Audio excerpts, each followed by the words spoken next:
But we'll stick around the 19th century there. A couple decades after the war with Canada, well, then the U.S. attacked Mexico, and that went a bit better for the U.S. It was warmer, you know.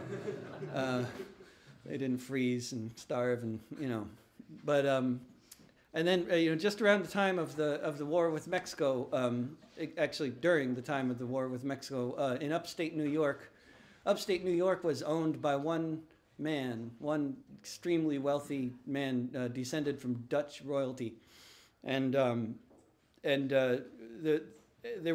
didn't have small farmers in the U.S. back then. It was a very similar situation to most of Ireland. You didn't have, back then you didn't have small farmers. You had tenant farmers. You had wealthy absentee landlords and tenant farmers, and that situation changed with the rent strike, and it was there was something Paul was singing about West Belfast that was reminding me of that. The rent strikers, who was just about everybody in upstate New York, when the authorities were coming to seize animals and do other things to try to get rent that wasn't being paid, the farmers would blow on tin horns, and normally the tin horns were what the farmers blew on to call the farm workers in to eat lunch, but they stopped doing that, and they only used the tin horns to alert the community that the police were coming.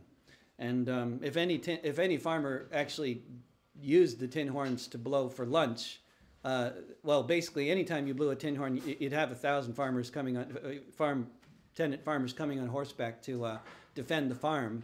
And if a farmer blew the horn because it was lunchtime, it was usually because this guy wasn't supporting the rent strike, and so then 1,000 farmers would come around and tar and feather him instead of defending his, depended on, so they tended not to do that.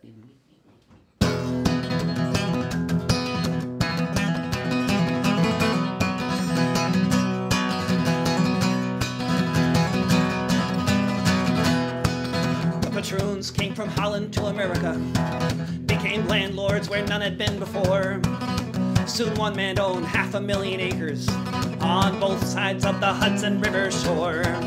He invited families to move in and give him 30% of everything they grew every year. This is how they'd pay the rent. His name was Rennsalaer. He became one of the richest men on earth. In today's terms, $90 billion is how much he'd be worth.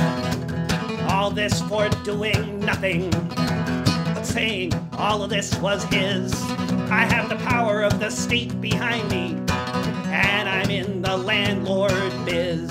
After 200 years of this and one revolution, another Rennselaer had another son, and this Rensselaer was greedier than his ancestors dead and past. It was the 1840s, and things were changing fast. It was the straw that broke the back. The bottle was uncorked. They started organizing meetings, the tenant farmers of New York. They found the strength of numbers. They found the power of suggestion. They found each other asking the same question. Who gave you the right to be a landlord? To live a life of ease while others toil? Who gave you the right to be a rich man while the rest of us pay you so we can work this soil? They vowed they would stop the rent collection. They vowed they'd bring this madness to an end. And when one blew the tin horn of distress, he soon found he had 1,000 friends with calico skirts, masks upon their faces, on horseback armed with knives and guns. They chanted and they yelled and they kept their farms, and they kept the sheriffs on the run. They asked, who gave you the right to be a landlord? To live a life of ease while others toil? Who gave you the right to be a rich man while the rest of us pay you so we can work this soil?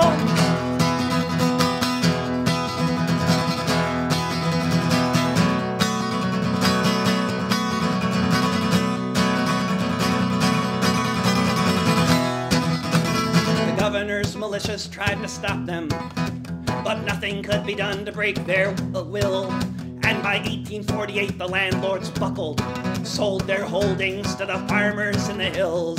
Yes, they overthrew this feudal system, but it's replaced now by speculators and banks. And you can still hear the homeless families asking of all the landed gentry in our ranks, who gave you the right to be a landlord, to live a life of ease while others toil? Who gave you the right to be a rich man, while the rest of us pay you so we can work this soil? Who gave you the right to be a landlord, to live a life of ease while others toil? Who gave you the right to be a rich man, while the rest of us pay you so we can work this soil? Who gave you the right?